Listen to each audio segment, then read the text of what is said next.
Right. So ready to dive into a world where books are like totally outlawed.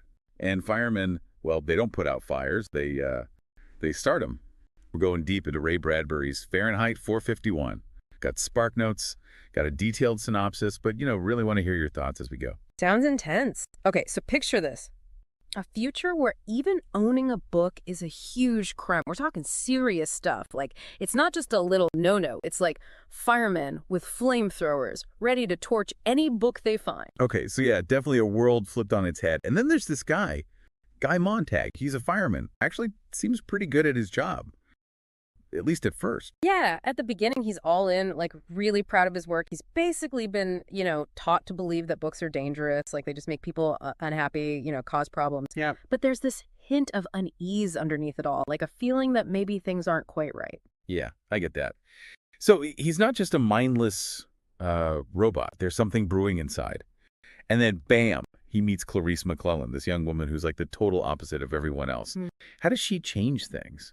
So Clarisse is like a breath of fresh air, full of curiosity, loves nature, asks these like really deep questions. She's not afraid of real emotions either, which is totally different from everyone else who just wants instant gratification and mindless entertainment. Yeah, it's like she's shaking up his perfectly ordered world. So, SparkNotes mentions this big contrast between Clarisse and Montag's wife, Mildred. Oh, absolutely. Mildred is like the embodiment of how numb everyone is in this society. She's hooked on those interactive TV shows that cover entire walls, pops sleeping pills like candy, and she just seems completely out of touch with reality, even tries to kill herself at one point, but then doesn't even remember it.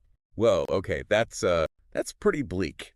Paints a rough picture of the relationship and, the whole society. But then, boom, there's this turning point, something that starts to crack Montag's facade.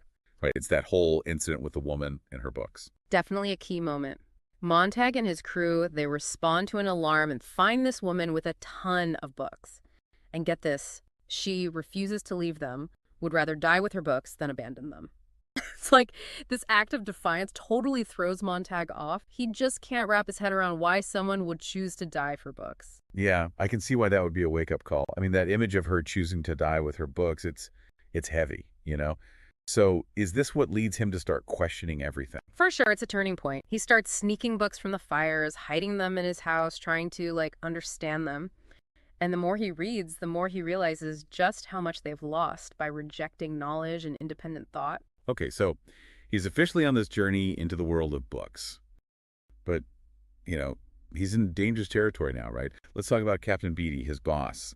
Seems like he's got a complicated relationship with books himself. Captain Beatty is super interesting. He's actually well-read, knows a lot about literature, but then he fiercely defends the book burnings. It's like he gets the power of words, but chooses to suppress them. It's kind of like a weird contradiction, like he secretly admires what he's destroying. So how does he react to Montag changing? He's sharp, definitely notices Montag getting more and more uneasy. So he tries to justify their whole system, and warn him about questioning it. Their conversations are super tense, like a battle between two totally opposite ways of thinking. Things are getting heated. So Montag's stuck between what he's been taught and this new hunger for knowledge. And I think SparkNotes mentioned he gets help, right? From Faber, a retired English professor. Yep. Faber is like a symbol of hope for, intellectual resistance in this messed up world. He becomes Montag's mentor, helps him see the real value of literature. And as Montag gets bolder, Faber becomes like his main support system. Sounds like a dangerous team up. The book burner and the book lover. What kind of plan do they come up with? It's a daring one, kind of desperate too, to, shake up the system. They want to spread knowledge, bring the power of books back into this like sterile, controlled world. But it's a huge gamble with crazy high stakes. Whoa, things are definitely getting real. So we've got Montag on this collision course with his own society, with Clarisse's whispers of dissent and Faber's wisdom guiding him. We'll pick up the action next time in part 2 of our deep dive into Fahrenheit 451. When we left off, Montag was like almost full-on rebelling. He gets super bold, even tries to show his wife and her friends what he's learning, from the books. But oh man, it backfires big time. Yeah, that whole poetry thing just freaks him out. Yeah. Shows how different he's become from everyone else, right? So what happens next? Does he back down? No way. Things get even crazier when, get this, his own house is the target of a fire alarm. Turns out Mildred, his wife, she can't deal with his, weird behavior anymore, so she reports him. Whoa. Talk about betrayal. He has to burn his own house down, destroy everything he was trying to protect. Ouch. It's brutal, like a total break between him and his old life. And during all the chaos, his fight with Captain Beatty totally explodes. Yeah, this is where things go off the rails, right? SparkNotes says it ends in tragedy. Oh yeah, Beatty keeps pushing him, taunting him, and Montag just snaps. He turns his flamethrower on Beatty and, well, incinerates him. He kills his captain. I mean, that's intense, but I guess with all that pressure, the betrayal, losing everything, it makes sense in a way. So can he escape? He's a fugitive now, running from the authorities with this thing called the mechanical hound on his trail. It's like a robot monster designed to hunt down criminals. Super creepy. The mechanical hound, yikes. It's like a symbol of how oppressive their society is, right? Always watching, ready to crush anyone who steps out of line. Does he get away? He manages to destroy the hound, but not without getting hurt, wounded, exhausted, totally alone. But he's driven to survive now because of what he's found in books. He follows these old railroad tracks out of the city, leaving his old life behind. Physically free, but like mentally caring a lot? Where does he end up? Can't just disappear, right? It's a journey, right? Like from conformity to like intellectual freedom. Eventually he meets this group. They call themselves the Book People. They live outside of society. The Book People, huh? Are they like a rebellion fighting the system? Not exactly fighting. They're more like protectors of knowledge. Each one of them has memorized a whole book. Like they're living libraries. They see themselves as like keeping the flame of knowledge alive, It's amazing. They're basically becoming the books they love. So Montag finds safety with them, a place where his, passion for books is accepted. What's his role in this book-loving community? They give him the Book of Ecclesiastes. It's all about like wisdom, reflecting on life. Fits for where he is now, right? Yeah. Yeah, it's like he's finally found where he belongs. But I doubt the authorities will leave them alone forever. Does the story end on a happy note? No, it doesn't. As Montag and the Book People are watching from afar, these enemy jets show up and just obliterate the city. Like everything's gone in a firestorm. It's pretty heavy. Shows how destructive their way of life was. Wow, that's heartbreaking. Everyone he knew, gone. What a powerful ending, but like, so sad. But there's hope too, Montag and the Book People, they make it. They're like the possibility of starting over, building a new world with knowledge and the, wisdom of the past as a foundation. A new beginning from the ashes, yeah.